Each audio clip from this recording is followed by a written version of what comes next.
दोस्तों, आप सभी जानते हैं कि जब भी हस्बैंड वाइफ का डिस्प्यूट होता है, कोर्ट में केस जाता है, तो सबसे ज़्यादा मेहनत पति को करनी पड़ती है, हस्बैंड को करनी पड़ती है।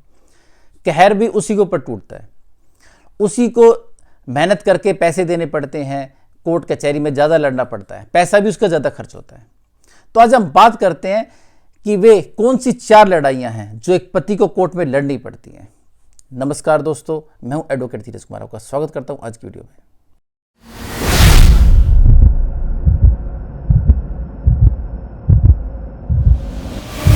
दोस्तों देखिए, सबसे पहली लड़ाई एक पति को अपने वकील से ही लड़नी पड़ती है। जो भी वो एडवोकेट अपॉइंट करता है अपने केस के लिए, सबसे पहले उसको उसी से लड़ना पड़ता है कि वो मेरा केस ईमानदारी और मेहनत से लड़े। सबसे पहले तो ये कि उसको डिमोशन ना दे। ये नहीं है कि भी आपका जाते मेंटेनेंस बंधेगा, जज साहब आपको सुनेंगे नहीं, कोर्ट में पत्नी की सुनवाई होती है। अरे फिर आपको अपॉइंट किस लिए किया है? आपको अपॉइंट इसलिए तो किया ना कि आप मेरा पक्ष रखें, मेंटेनेंस नहीं बंधने दे, ये बताए कि पत्नी कमाती है और ये बताएं कि पत्नी कमाने के लायक है। इन पक्षों को रखो, इन पॉइंटों को रखें, उन सबूतों को रखें, जो एविडेंस है मेरे पास उनको सही तरीके से पेश करें। ये नहीं कि जज साहब ये नहीं देखेंगे। तो आपको सबसे पहले लड़ाई अपने वकील साहब से लड़नी पड़ती है, कहीं पत्नी के पक्ष में ना चले जाएं, बिक ना जाएं। इन सारे पॉइंटों को ध्यान रखना पड़ता है। फीस भी डिस्कस होनी चाहिए कि किस समय किस स्टेज पर कितनी देनी है। और सबसे बड़ी बात यह है कि जो आप कह रहे हैं वो कोर्ट में बोला भी जाए और वो आपकी पेटिशन में या आपके रिप्लाई में लिखा भी जाए। ये नहीं है कि आप आए और आपसे साइन करवाए और उसको फाइल कर दिया, आपको पता भी नहीं कि पढ़ना इसके अंदर क्या है, क्या लिखा है और इसके अंदर आप जो फाइल कर रहे हैं वो चीज़ क्या है। और पूछने पर आपको उल्टे सवाल जवाब मिलते हैं कि भाई आप ही वकील बन जाओ, आप ही केस लड़ लो, फिर हमारी जरूरत ही नहीं है। तो एक पति को सबसे पहले लड़ाई अपने वकील साहब से लड़नी पड़ती है कि एक अच्छे वकील साहब का चयन करें। चयन करने के बाद वे उनके अनुरूप से उनकी बातों को सुनकर भी, एटलीस्ट कम से कम उनकी बातों को सुनकर ही उनके केस को लड़े। क्योंकि मैंने बहुत बार देखा है कि उनकी शिकायत यही होती है कि भी वकील साहब मेरी बात नहीं सुनते, मेरे पॉइंटों को डिस्कस नहीं करते। जैसे आपका क्रॉस होता है तो उस वक्त आपसे डिस्कस करें हर पॉइंट को और साथ में उसी के अनुरूप आपके सामने क्रॉस करें, आर्गुमेंट तो आपके सामने हो। तो सबसे पहली लड़ाई एक क्लाइंट की अपने वकील साहब से ही होती है, एक वकील साहब का, अच्छे वकील साहब का चयन करने के लिए और साथ में फिर साथ एक टीम की तरह काम करने के लिए। इसमें बहुत बार ऐसा भी होता है कि आपके पॉइंट अलग होते हैं, आपके वकील साहब के अलग होते हैं। कई बार ऐसा होता है कि आप खुद भी गलत होते हैं, वकील साहब सही होते हैं, वे आपको समझाते हैं, आपकी समझ में नहीं आता और आप गलत कर देते हैं। तो उस बात को भी समझना है कि अगर मैं कहीं गलत हूं तो मैं सही तरीके से डिस्कस करूं। कई बार आपको लगता है कि शायद वकील साहब किसी गलतफहमी का शिकार है, तो आप उनकी गलतफहमी भी दूर करें।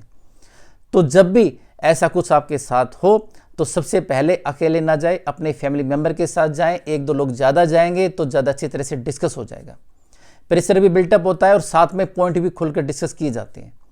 तो सबसे पहले ये जान लीजिए, इस चीज़ का, इस लड़ाई का इलाज ये कि आप जब भी जाएंगे 1-2 लोगों को साथ लेके जाएंगे और सारे पॉइंटों को डिस्कस करेंगे और वकील साहब से टाइम लेकर जाएंगे।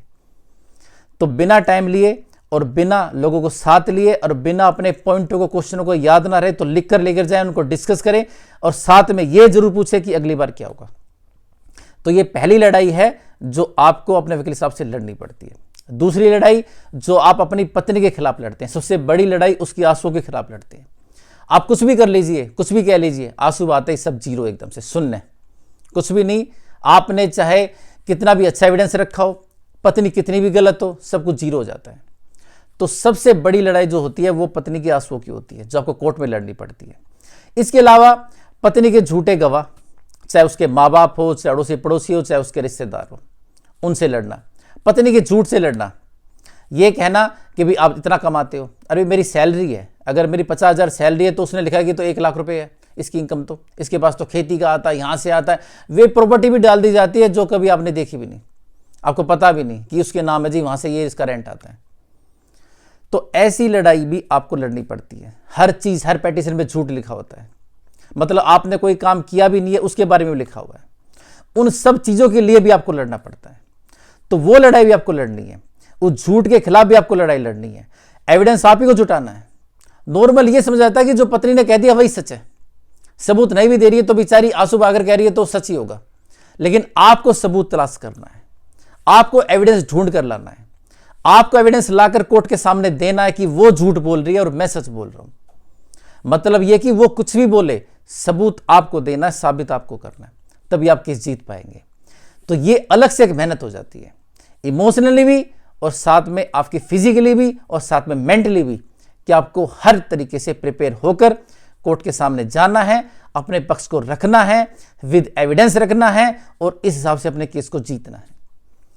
और सबसे बड़ी बात यह कि झूठ को सच साबित करने में बहुत ज्यादा मेहनत लगती है और उस मेहनत में कई बार इंसान टूट भी जाते हैं, लेकिन टूटिएगा मत, मेहनत कीजिएगा, फल जरूर मिलता है। और शॉर्टकट में दिमाग से काम लेकर लड़िएगा। इस तरीके से केस को लड़ना है कि लाठी भी ना टूटे और सांप भी मर जाए। इसके बाद जो नेक्स्ट लड़ाई आती है वो आती है आपके अपोजिट एडवोकेट से लड़ने की, वकील साहब से। पता नहीं कौन सा तर्क नया लेकर कोर्ट में आ जाए, कौन सी बात को बढ़ा चढ़ाकर लेकर आ जाए। आपने पत्नी के साथ जो भी आपने पल बिताए हैं उसमें आपने कोई ऐसा पॉइंट कह दिया, कोई ऐसी बात कही है, जरा सा हल्का सा टोंट मार दिया, पता नहीं उसको क्या राई का पहाड़ बना दिया और आपके सामने पेश कर दिया। अब आप क्या सोचेंगे, भाई मैंने तो ये नॉर्मली कहा था, भाई उसके घर वालों ने कोई सामान दिया, आपने ऐसा हल्का सा टोंट में कर दिया, और ये वाला भी दे देते। पत्नी ने वो रिकॉर्ड किया हुआ या कहीं से रिकॉर्ड हो गया, उसको दिखा देखो जी इन्होंने डिमांड की है। मतलब जरा सी बात को आपने कहा कि भाई इस हॉस्पिटल नहीं उस हॉस्पिटल में चलते हैं, वहां पर तेरा इलाज करा देता हूं, वो डॉक्टर अच्छा है, सस्ता भी है और सही भी है। अरे छोटी सी बीमारी उसके लिए क्यों इतने बड़े हॉस्पिटल में जाए, उसी को दिखा दिया, देखो जी ये तो मेरा अच्छा इलाज नहीं करवा रहे। तो पता नहीं किस चीज को क्या पेश करके आपके सामने रखे, क्या चीज को कोर्ट के सामने रख दे कि आप उसका जवाब ना दे पाए। तो उसकी लड़ाई भी आपको लड़नी पड़ती है, सतर्क रहना पड़ता है कि किस पॉइंट को पता नहीं किस तरह से पेश किया जाए। प्रेजेंस ऑफ माइंड रखनी पड़ती है कि उसी वक्त अगर उसने ये बोला तो उसका जवाब क्या होगा, और साथ में मुझे उसको पेश कैसे करना है। उन्होंने तो चलो अपना बांध छोड़ दिया, मुझे इसकी काट कैसे करनी है। इन सब चीजों के लिए आपको लड़ाई लड़नी पड़ती है। भाई सामने का भी एडवोकेट है, उसके पास भी दिमाग है, उसको पता है कि मुझे अपनी चीजों को कैसे पेश करना है, कैसे अपने पॉइंट रखने। और हर एडवोकेट जानता है कि भी अपना केस कैसे लड़ना है। दिमाग सभी में है, पढ़े लिखे सब हैं, अगर माइंड को अप्लाई करे तो पता नहीं किस चीज को क्या घुमाकर पेश कर दे। आप सोच भी नहीं सकते, आप प्लान भी नहीं कर सकते कि सामने वाले ने किस चीज को क्या दिखा दिया। अगर बच्चे नहीं है, पत्नी नहीं चाहती, इसको इस तरह से भी प्रेजेंट किया जा सकता है कि पति नहीं चाहता, पति ने मना कर दिया कि मैंने तो पहले शादी की हुई है, या फिर गर्लफ्रेंड से बच्चे। कुछ भी किसी भी पॉइंट को कुछ भी किया जा सकता है, किसी भी तरह से प्रेजेंट किया जा सकता है। कोई जरा सी रिकॉर्डिंग है, कोई फोटो है, उसको कैसे भी दिखाया जा सकता है। तो इस बात को हमेशा ध्यान रखिएगा कि सामने वाला कुछ भी किसी चीज को बना सकता है और आपको उससे भी लड़ना होता है। तो एक लड़ाई ये लड़नी होती है, ये माइंड की लड़ाई होती है, दिमाग की लड़ाई होती है, जिसको दिमाग से ही काटा जा सकता है। ऐसे में आपके अपने वकील सबसे ट्यूनिंग बहुत अच्छी होनी चाहिए। नेक्स्ट जो फोर्थ लड़ाई आती है वो आती है आपकी जज साहब से और इस सिस्टम से, इस कानून से। नॉर्मली आप सभी जानते हैं कि मोस्टली जो लॉ है सारा लेडीज के फेवर में बनाया हुआ है, चाहे डोमेस्टिक वायलेंस एक्ट हो, इसके अंदर मेंटेनेंस हो, या वैसे मेंटेनेंस के सेक्शन बना रखे हैं, या फिर डाउरी डिमांड के लिए डाउरी प्रोविजन एक्ट बना रखा है, या फिर जैसे फोनानिटे बना हो वो, कोई भी ऐसा सेक्शन हो, भारतीय नागरिक सुरक्षा संहिता आ गई अब तो, उसके सेक्शन हो। मतलब मोस्टली लॉ लेडीज के फेवर में बनाया हुआ है, एक पत्नी के फेवर में बनाया हुआ है। पत्नी कुछ भी इल्जाम लगाते किसी पर भी, चाहे छेड़खानी का हो, चाहे और भी किसी गलत काम का हो, सब कुछ मानना है, उसके लिए एफआईआर रजिस्टर हो जाएगी। पति बेचारा कंप्लेंट दे तो पुलिस कंप्लेंट भी ना ले, लेकिन उसकी एक झूठी कंप्लेंट पर भी एफआईआर रजिस्टर हो जाएगी। उसके बाद कंसीडर किया जाएगा कि कंप्लेंट सच्ची है या झूठी है, और मोस्टली उसी पर ही चार्जशीट भी फाइल हो जाती है। तो आपको इस सिस्टम से भी लड़ना है। इसके अलावा फिर कोर्ट भी है। नॉर्मली जब लॉ लेडीज के फेवर में बना है तो कोर्ट भी इसी नजरिए से देखती है कि भी वो बेचारी एक औरत है, हमें उसको भी थोड़ा सा देखना है।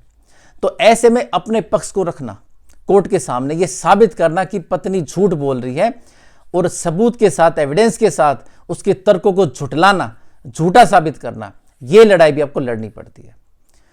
तो ये 4 लड़ाई है जो आपको जब भी आप कोर्ट जाते हैं आपको लड़ना पड़ता है, चाहे आपके वकील साहब के लिए हो, चाहे अपोजिट वकील साहब के लिए, अपनी पत्नी के लिए, चाहे ये सिस्टम, लॉ, कानून जो भी बना रखा है, और ये लड़ने ही पड़ती है। इससे बचने का कोई तरीका नहीं है, आपको इनका सामना करना ही पड़ेगा। ये चारों स्तंभ आपके सामने खड़े हैं, और इनसे अगर आप जीत गए तो आप केस जीत पाएंगे, वरना आप केस हार जाएंगे। वैसे दोस्तों इन 4 लड़ाई के अलावा आपको बाहर समाज में भी लड़ाई एक अलग से लड़नी पड़ती है। नॉर्मली सभी ये सोचते हैं कि भाई लेडीज का फेवर लो, आप पंचायत बिठाइए, मीटिंग बिठाइए, हर कोई लेडीज का फेवर लेगा, अरे घर बसा लो, चाहे कैरेक्टरलेस है घर बसा लो। भाई क्यों घर बसा ले, मतलब समाज में ये सोचे कि लेडीज का फेवर लेना ही लेना है, चाहे वो कितनी भी गलत हो।